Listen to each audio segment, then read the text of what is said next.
All right, everybody, here we are. It's that time. We have ourselves the full 2021 Seattle Seahawks schedule. This video will be my live reaction to the schedule because I haven't looked at the full thing yet. It is open in one of my tabs, but I haven't really digested any of the information on it. I specifically avoided looking at the specific games as much as I could when I pulled it up. So this will be my live reaction to the official final schedule slots. Unfortunately, this will not be a full live reaction to the entire schedule because most of it got leaked throughout the day. What you see on screen right now are the leaked games so far.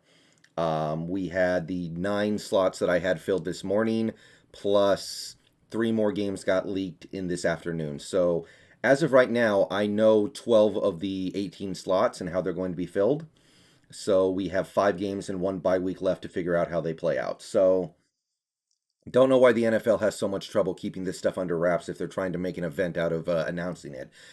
Technically, they haven't even announced the schedule yet in an official sense because it's not even 5 o'clock yet. But the full thing has now been leaked and it looks pretty official, so I trust this.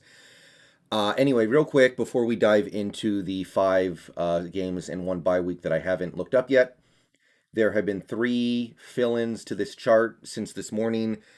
Tennessee is the home opener in week 2, which is interesting because the Titans should be pretty good this year, but that's a team that had an elite offense last year, but they lost their offensive coordinator, and they lost one of their better receivers in Corey Davis, and they had a terrible defense, but they did add some pieces there. So not 100% sure what kind of team they're going to be this year, but offhand, that would be a game you probably expect to win. That's a game where you would expect your offense to have a little bit of an easier time. I know they added Bud Dupree. I know they added Caleb Farley in the draft, but that's a game that you think would be pretty favorable. We also got word that we're going to play Jacksonville at home week 8, so that's a pretty good one. Rookie QB, one of the worst teams in the league last year, and probably one of the bottom teams in the league again this year.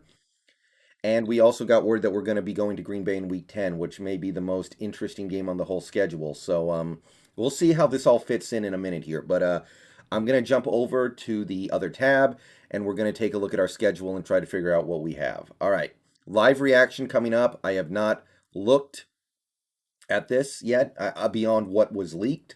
So live reaction coming up. Okay, so we already knew weeks 1, week 2, and week 3. Okay, we're going to San Francisco in week 4. Wow, okay, so initial, let me zoom in a little bit here. Okay, initial snap reaction. This is going to be tough. At Frisco, home against the Rams, at Pittsburgh. That gauntlet is going to be difficult to run. Okay, let's see here. Saints, Jags. Okay, week 9 bye week is on paper pretty good. It's better than it was last year. We get a bye week the week before we play in Green Bay too. So, wow. Okay, that puts a little more of pressure on us to win that game in Green Bay one way or the other because that's your bye week game. That's the game where you get 2 weeks to prepare. That's the game where you should be expecting to play better than than average. So a lot of pressure to take care of business in week 10 with the bye week the week before. Oh man, this Jacksonville game kind of turns into a trap game because it's right before the bye week and it's 2 weeks before the Green Bay game. So hopefully the team doesn't fall asleep on that one. Okay, after Green Bay, we have a home game against Arizona. That's not a bad place to put it. I think Arizona is going to be pretty good this year, but I'm not totally buying the hype. So that's a game that I would definitely expect to win, especially if we're coming off a loss in Green Bay, which at this point I'm obligated to expect. All right, let's see here. Monday Night Football team. Okay, yeah, we knew the 49ers. Okay, Texans in week 14 in Houston, week 14. So it's kind of nice that we're playing a game in a dome in December because you understand that the weather is going to play heavily into games in December. So playing a game in a dome is nice. We also get the same treatment the next week. We go to LA. Obviously, going to LA is never fun. That's a team that's hard for us to handle, but playing that game in a dome in December. This game's actually on my birthday. Wow. That's to our advantage. We knew about the Bears. Okay, Lions week 17. So if we still have stuff to play for in week 17, that's a pretty damn good way to ease into the final stretch of the schedule. You got games against the Texans and Lions. Those two teams may end up picking in the top 3 or 4 this year. All right, so yeah, we close out the season in Arizona. So initial snap reaction to this schedule, it seems pretty good. Playing Green Bay in week 10 is not ideal, but it's not terrible. And we're coming off a bye week. So we should be able to do some stuff in that game.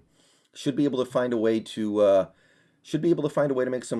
make something happen in that game. I don't know if we're going to win it, of course, but I I do kind of feel like that might give us an edge in this game that I wasn't really expecting.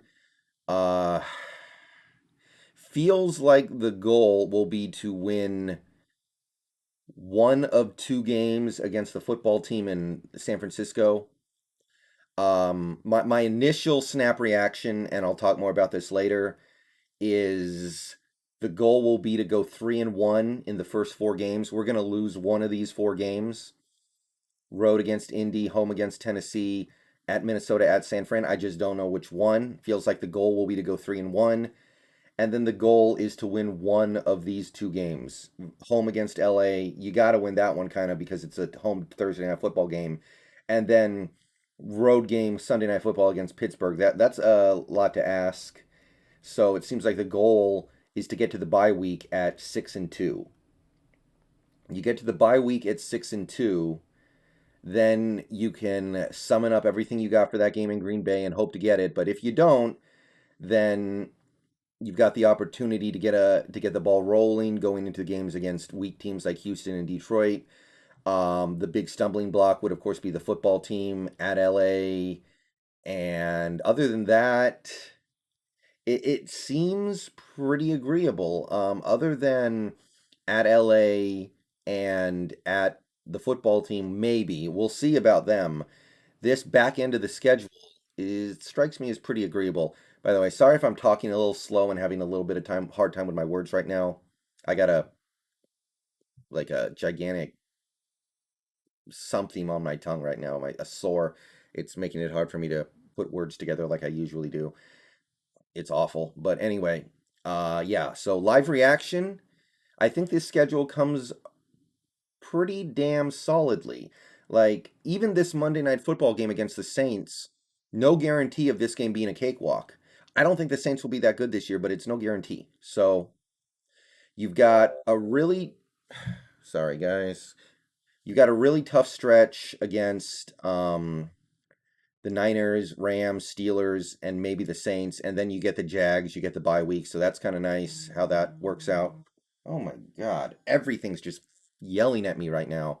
So I guess I'm gonna go ahead and end the video there before more of my electronics yell at me, but yeah, that was my live reaction. I know this was a little jumbled, but I literally just looked at this chart when you guys saw me look at it. So, uh, my snap reaction overall would be the goal is to get to the bye week at 6-2, and then find a way to win either the game against the football team or the game in LA against the Rams.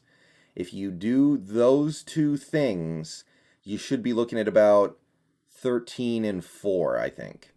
You could get to 13-4 if you take care of business in those 2 ways. Now, that being said, I do think we have the talent to be competitive and win every game we play. I know we're not going to win every game we play, but there's an opportunity to get off to the races here if the season starts well. If we start 4-0, which is possible, if we can somehow go to Pittsburgh, because it's not like Pittsburgh is guaranteed to be an elite team this year. We all saw Roethlisberger run out of gas at the end of the season. Now I think he's going to be gassed up for week 6. It's an earlier game, but if you can find a way to take care of business there, you could be looking at something where it's just off to the races and you're just dropping games to like Green Bay and in LA and maybe in Washington, and that's about it. So there's an opportunity to do something special with this schedule. I think it's a pretty good schedule. I like it. I like the way this breaks out. Not crazy about how tough it's going to be at the start. Like, you look at the first 7 games, you kind of wish that maybe you had games like the Lions and Texans in this stretch, but I honestly don't mind it, and I expect this team to be able to take care of business anyway. So with that, I'm going to go and get out of here. Peace out. Go Hawks. We're going to stream a little later to talk about this schedule, but my initial impression is that while the early part of the schedule is going to be tough, I don't mind it. I don't think it's going to be tough in a way that makes us lose a lot of games, and we should be in pretty good shape going into the final part of the season. All right, see y'all later. Go Hawks.